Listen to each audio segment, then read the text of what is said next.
കേരളത്തിലുടനീളമുള്ള ഹൈന്ദവ ക്ഷേത്രങ്ങളുടെ ആചാരങ്ങളും അനുഷ്ഠാനങ്ങളും ഐതിഹ്യങ്ങളും പരിചയപ്പെടുത്തുന്ന ഒരു യാത്രയിലാണ് നമ്മളിപ്പോൾ ഉള്ളത്.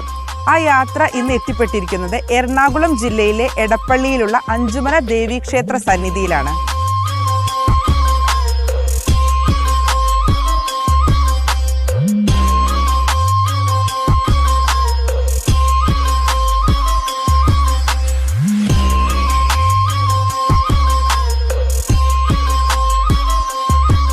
നമ്മൾ ഈ കാണുന്ന അഞ്ചുമന ദേവീക്ഷേത്രത്തിന്റെ ചരിത്രം തുടങ്ങുന്നത് പരശുരാമന്റെ കാലഘട്ടത്തിലാണ്. ഇന്നു കാണുന്ന ഈ അഞ്ചുമന ക്ഷേത്രം ചെറുകാവുകളാലും കുളങ്ങളാലും ചുറ്റപ്പെട്ടതായിരുന്നു. കൂടാതെ 3 മുത്തപ്പന്മാര് ഒത്തുകൂടിയിരുന്ന ഒരു പ്രദേശം കൂടിയായിരുന്നു ഈ അഞ്ചുമന പ്രദേശം.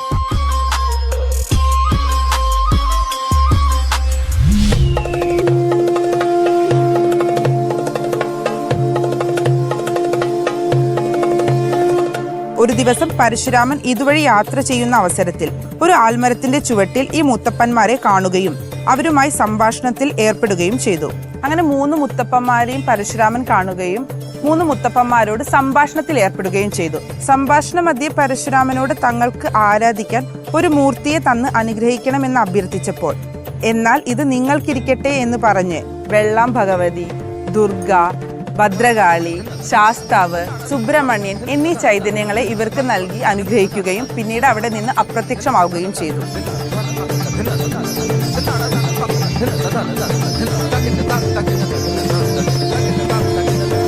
പിന്നീട് 3 മുത്തപ്പന്മാരും കൂടി പൂജാതി കർമ്മങ്ങൾ ചെയ്യവേ അതിൽ ഒരാൾ തെക്കോട്ടും മറ്റൊരാൾ കിഴക്കോട്ടും പിന്നീട് യാത്രയായി. 3 പേരിൽ ശേഷിച്ചിരുന്ന മുത്തപ്പൻ ഇവിടെ തന്നെ പൂജാതി കർമ്മങ്ങൾ ചെയ്യുകയും പിന്നീട് കാലം ചെയ്തു പോവുകയുമായിരുന്നു.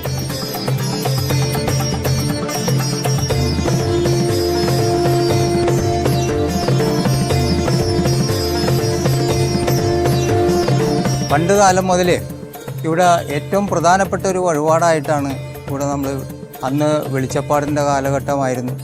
അതായത് ഇവിടുന്ന് ദേവി പറക്കിറങ്ങുന്ന ഒരു സംഭവം ഉണ്ടായിരുന്നു. അപ്പോൾ ആ പറക്കിറങ്ങുമ്പോൾ അന്ന് വെളിച്ചപ്പാടിൻ്റെ കൂടെയാണ് ഈ പറക്ക് ദേവി പുറപ്പെടുന്നത്. അത് പല വീടുകളിലും ഈ സമീപത്തുള്ള പല വീടുകളിലും കയറി പറയെടുക്കുന്ന ഒരു സംവിധാനം ഉണ്ടായി. ഇന്ന് ആ നിസ്സാര വീടുകൾ പറയെടുക്കുന്നത് ഇന്ന് മാറി നമുക്ക് ഒരു മാസം മുഴുവനും, അതായത് ഒരു മണ്ഡലകാലം മുഴുവനും എടുത്തു തീരാത്ത രീതിയിലുള്ള പറയാണ് ഇന്ന് ഈ അഞ്ചുമന ഭഗവതിക്ക് ഇന്ന് വന്നു ചേർന്നിട്ടുള്ളത്.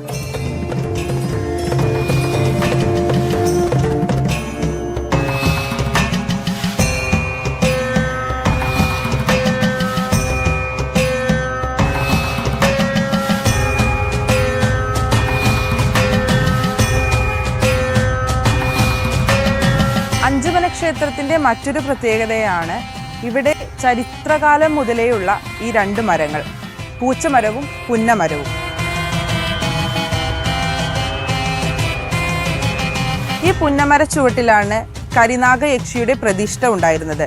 പിന്നീട് തന്ത്രവിധി പ്രകാരം ഈ നാഗയക്ഷിയുടെ പ്രതിഷ്ഠ നാഗരാജാവിൻ്റെയും നാഗയക്ഷിയുടെയും അടുത്തേക്ക് പ്രതിഷ്ഠിച്ചു.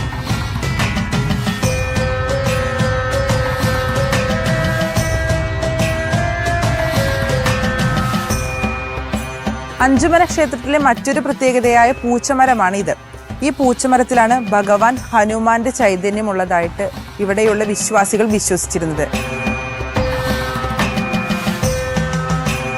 ഭഗവതിയെ ഇവിടെ ഒന്ന് ധ്യാനിച്ചു കഴിഞ്ഞാൽ അതിനനുസരിച്ചുള്ള ഗുണങ്ങൾ ഓരോ ഭക്തർക്കും ഉണ്ടായതിൻ്റെ പേരിലാണ് ഈ ക്ഷേത്രത്തിൻ്റെ ഉയർച്ച ഇന്ന് കാണാൻ സാധിച്ചത്. വിചാരിച്ച കാര്യങ്ങൾ നടത്തി കൊടുക്കുന്ന ഒരു ശക്തിയാണ് നമ്മുടെ ഈ അകത്തിരിക്കുന്നത് അഞ്ചുമന ക്ഷേത്രത്തിലെ ഭഗവതി.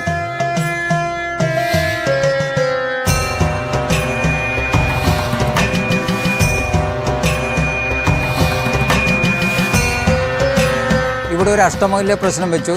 ആ അഷ്ടമംഗല്യ പ്രശ്നത്തിന് ഭഗവതിക്ക് ഒരു സ്വർണ്ണക്കൊടിമരം വേണമെന്നുള്ളതാണ് അഷ്ടമംഗല്യ പ്രശ്നത്തിൽ തെളിഞ്ഞത്. അതനുസരിച്ച് നമ്മളതിൻ്റെ പ്രവർത്തനം കൂട്ടായിട്ട് ഇവിടെ അതിനൊരു കമ്മിറ്റി രൂപീകരിച്ചു. എല്ലാവരുടെ സഹകരണത്താൽ നമ്മളതിൻ്റെ പ്രവർത്തനം തുടങ്ങി. ആ 2 വർഷം നമ്മൾ ഭഗവതിയോട് അനുജ്ഞ വാങ്ങിച്ചു. ആ അനുജ്ഞ അനുസരിച്ച് 2 വർഷം കൊണ്ട് തന്നെ നമുക്ക് ഈ സ്വർണ്ണക്കൊടിമരം ഇവിടെ തീർക്കാൻ സാധിച്ചു.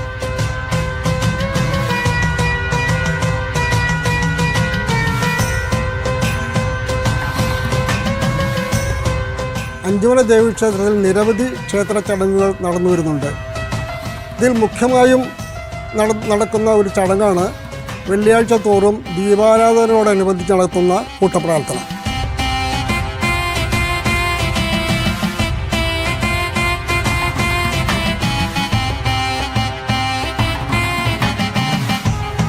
ധാരാളം ഭക്തജനങ്ങൾ കൂട്ടപ്രാർത്ഥനയിൽ പങ്കെടുത്തു വരുന്നുണ്ട്. ഉദ്ദിഷ്ട കാര്യലബ്ധിക്കായിട്ട് പ്രാർത്ഥനകളുമായിട്ട് നടത്തുന്ന ഈ ചടങ്ങ് ആരംഭിച്ചത് ഏതാണ്ട് 33 വർഷങ്ങൾക്ക് മുമ്പാണ്.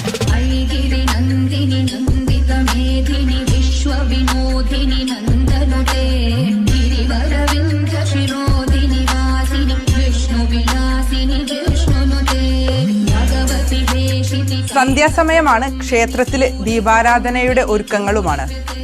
ഇതുപോലെ മറ്റൊരു ക്ഷേത്രത്തിന്റെ വിശേഷങ്ങളുമായി നമുക്ക് അടുത്ത ക്ഷേത്രാങ്കണത്തിൽ വെച്ച് കാണാം. നമസ്കാരം.